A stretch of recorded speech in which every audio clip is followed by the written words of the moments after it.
Hello and welcome to another update video about Link. On the Chainlink chart, we continue to hover just above this structural support level that we identified, or this range really, between $4.90 and $5.90. It's a huge range. You can see how often Link in recent months found support in this region, actually over the last year, a bit more than a year actually.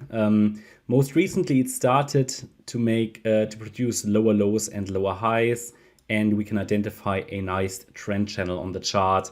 Well, Link might be in this for a while, you never know when the breakout happens, but at the moment it's constrained by this pattern. So any range traders here, this might be for you. My wave count is currently as follows. So a wave 4 topped here in November 22, and now we are moving down in this ending diagonal structure. It's a 5-wave move to the downside. 1, 2, 3, 4, 5. And within the third wave, we have an A, B, C structure. The C wave is the wave we're currently dealing with. And the overall bearish target is around $3.50. I've had this on the chart for many, many months. Let's see if we eventually get there. We don't have to.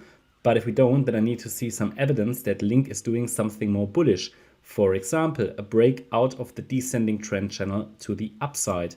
And then basically breaking through next resistance at $9.50.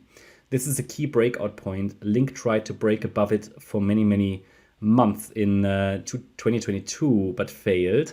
So far, no change, and it remains caught in this descending price channel.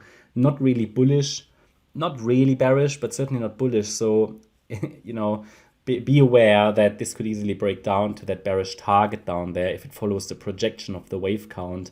It is an ending diagonal, and it might take a while to get there.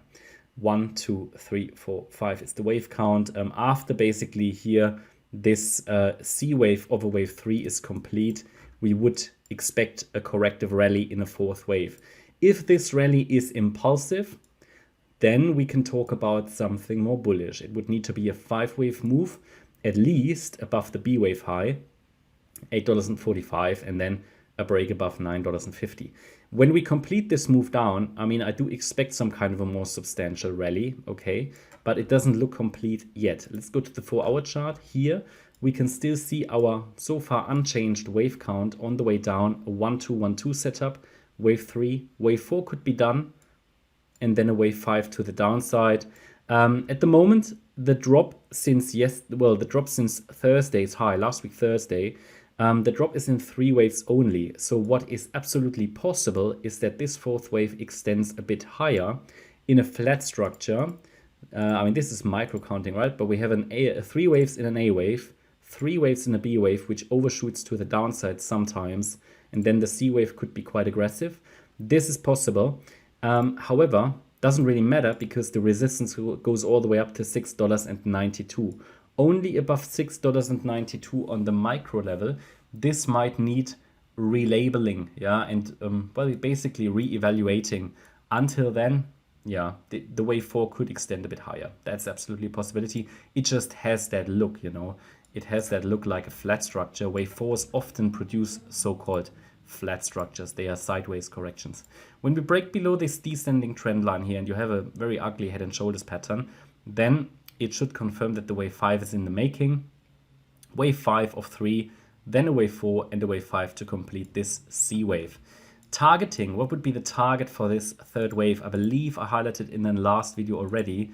What we do, we take the length of the wave 1, we go to the high of the wave 2, and our Fibonacci extensions are relevant here. The 1.618 is normally the target for the third wave, but because we have a 1-2-1-2 setup, we're going further. And for me, the 2.618 extension is relevant. So $5.78 is the next one anyway, but that would be a bit short for that fifth wave. So I'd rather be looking for $5.06 roughly. See these as levels to watch. The 2.618 extension, then we could get a wave 4 rally here and a wave 5 down, possibly to hit that trend line down there.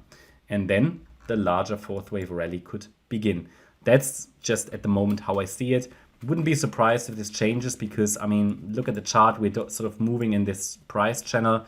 In these price channels, you get a lot of quick up and down movements, very corrective structures, because in a diagonal, each of the subwaves are corrective. So you have to prepare for quick up and down movements. That's my update about Link. I hope you liked the update. If you did, please hit the like button, leave a comment and subscribe. And if you really like the content, then please check out the channel membership. Thanks a lot for watching. Bye bye.